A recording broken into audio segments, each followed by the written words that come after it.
ropa, em va dir l'Adonis. Però es va descuidar d'un detall de no res. Quina forma prendria Venus? Com seria aquí a la Terra? I és que enteneu-me, no és fàcil trobar l'essència de l'amor. D'amor n'hi ha de moltes menes i de moltes intensitats. I fins i tot hi ha sentiments que es disfressen d'amor. Gelosia, prepotència, l'inseguretat. Per sort, l'amor és un ideal i l'amor és qui no espera res a canvi.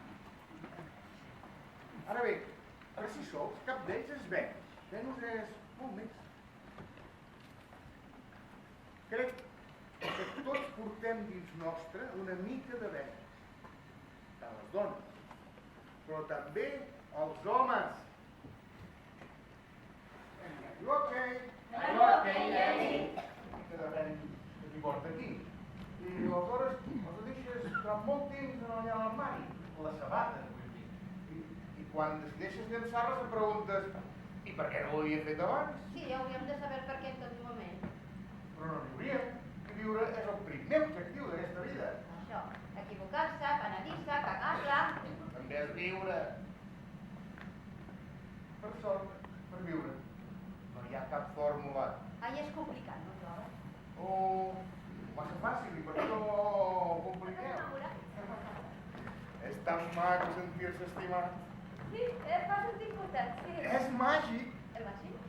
Pel cap. Mira,